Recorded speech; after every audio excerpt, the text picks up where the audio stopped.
Hey, boys and girls, we are joined by our friend, Mr. Caterpillar. Hi there, boys and girls.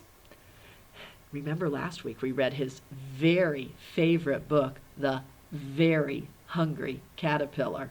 I love that book. Are we going to read it again, Mrs. Neve? Please, please. No, we're not going to read it again, Mr. Caterpillar, but we're going to think about it. Okay. In fact, we did a story map of it last week, and we learned that all stories have a beginning, a middle, and an ending. Now, do you remember the beginning of The Very Hungry Caterpillar? Yeah, that's right. He was just an egg on a leaf, and then he hatches into a caterpillar. And in the middle, he's eating and eating. He's the very hungry caterpillar after all. He eats and eats. He eats some things that aren't so good for him. He finally eats the green leaf. And then he goes into the pupa stage. He becomes a cocoon. And how does our story end? Oh, he becomes a beautiful butterfly. That's right.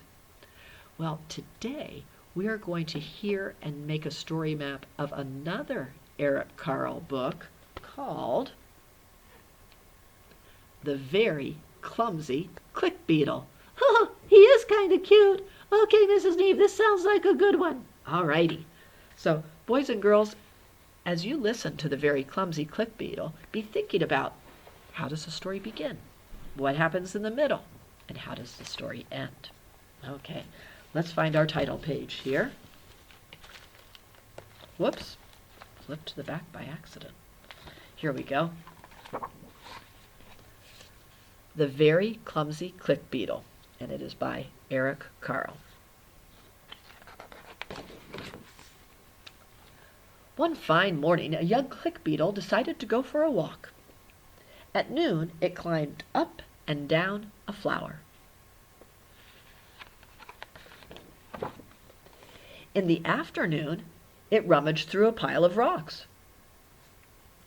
In the evening, it crawled among the tall blades of grass.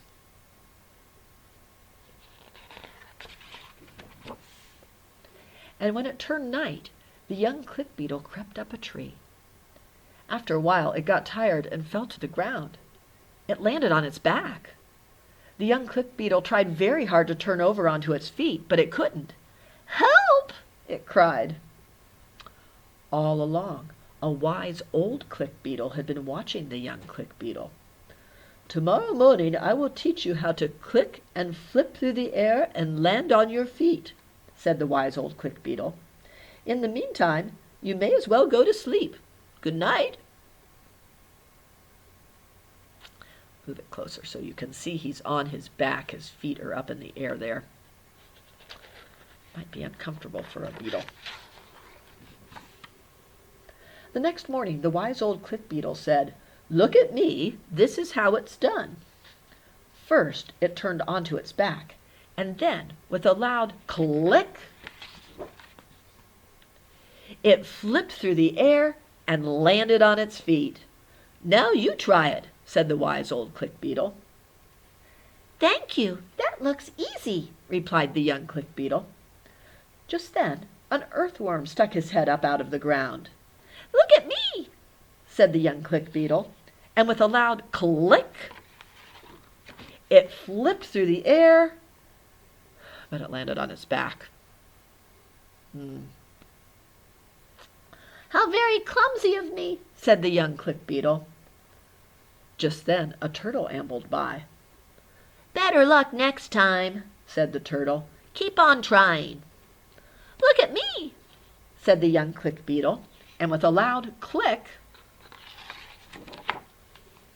it flipped through the air and landed on his back. There it is again. Poor guy.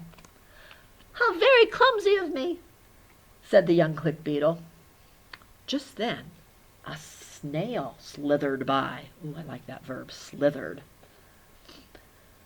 "Don't worry," said the snail. "You'll get there." "Look at me," said the young click beetle, and with a loud click, it flipped through the air and landed on its back. "How very clumsy of me," said the young click beetle. Well, just then, a mouse scurried by. That's a good verb, scurry. "You need a little more practice," said the mouse. "Look at me," said the young click beetle. And with a loud click, what do you think is going to happen? It flipped through the air, but it landed on its back. Poor thing again. Just then, what was this? The young click beetle had never seen anything so big. It could not move. It was scared. Have you ever been that scared that you just can't move? And what is this giant thing that it's scared of?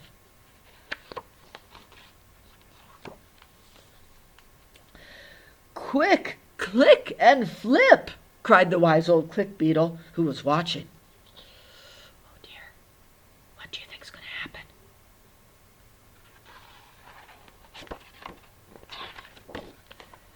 And the young click beetle clicked and flipped through the air, but this time it did 3 graceful somersaults. Here we go. 1, 2, 3. And landed on its feet. "Look at you," shouted the wise old click beetle. "You have done it." Oh, I'm so glad there's a happy ending, right? I imagine it would have been pretty scary for a little beetle to have a boy looking down at him like that. You know, sometimes boys like to collect beetles, huh? Okay, well, what a cute book. I even liked it too, Mrs. Neve. Well, I'm glad you did. Well, he has eyes kind of like mine. You can see Eric Carle's artistic style in his book, so we'll be talking about more about that in days to come. Well, let's think about the story. What happened in the beginning? Remember, he was going for a walk. Let's find that picture. Here we go. Remember, it was morning, and he decides to go for the walk. And you remember, he walks along. We're getting now to the middle of the story. He climbs on some pebbles and some grass. He goes up in the tree, and that's where, remember, he falls down. And he lands on his back. Okay, what happens next? We're in the middle of the story here.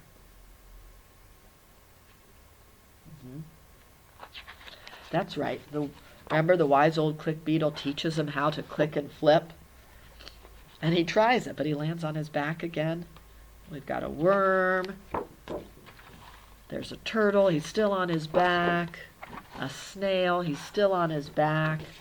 There's the mouse. And then comes the boy. And our click beetle is really scared. And remember, the wise old beetle tells him, click and flip, click and flip. And so he does. And remember, he does the 3 graceful somersaults and lands on his feet. Yay! So a happy ending. He lands on his feet and he escapes the boy. Let's go ahead and make a story map. You will need your story map page from your packet. It will look like the one you used for the Very Hungry Caterpillar. You'll also need a pencil, eraser, crayons, and markers. You can use both or just crayons or markers. So once you have your supplies gathered, of course you want to fold your paper in half like we did last time, right along that middle dark line. That's where you're going to make your fold. Press it down, and you'll have your paper like this. On one side, you've got the lines, and on the other side, the boxes. We're going to go ahead and start with the side with the lines. You'll need your pencil for this part, and this is where you're going to write some information. They've got the title there, which is, of course, the name of the book. And I wrote in on my example the title, which is, of course, The Very Clumsy Click Beetle.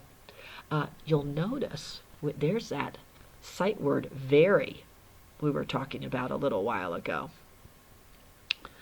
Your author, it is Eric Carle, and you'll notice the AR giving you the R sound in his last name, Carle. And then you come to the setting, and remember the setting is where the story happens. So think about that. What is the setting for the very clumsy click beetle?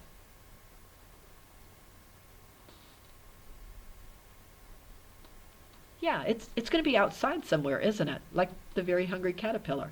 Now, for my setting, I wrote down in the yard. And again, you have AR to give you that R sound, yard.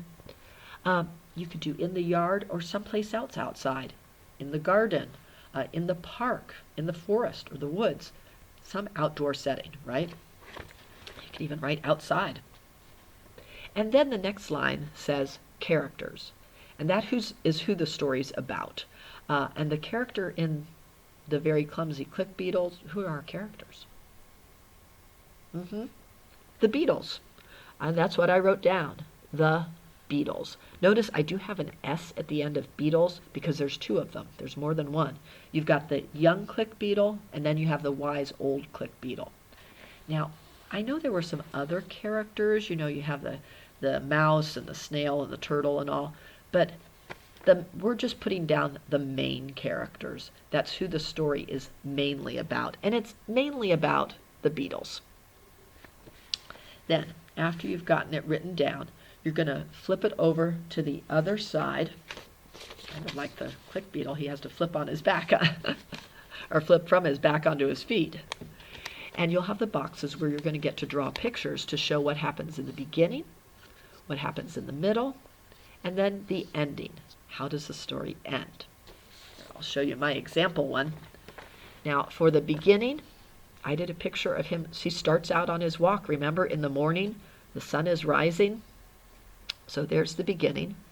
In the middle, of course, he's landed on his back, so I drew him on his back, so I have his legs sticking up in the air this time. Poor guy. And then I just did a couple of the animals that come by because I couldn't fit all of them. I did the turtle and the snail, but I mean, you could do the worm, the mouse, whichever ones you want to put in there. Maybe you want to put the boy in there. And then the ending. How does it end? Of course, he finally does the triple somersault there, and I did the 3 loops there to show the somersault, and I have him landing on his feet. Yay! A great ending.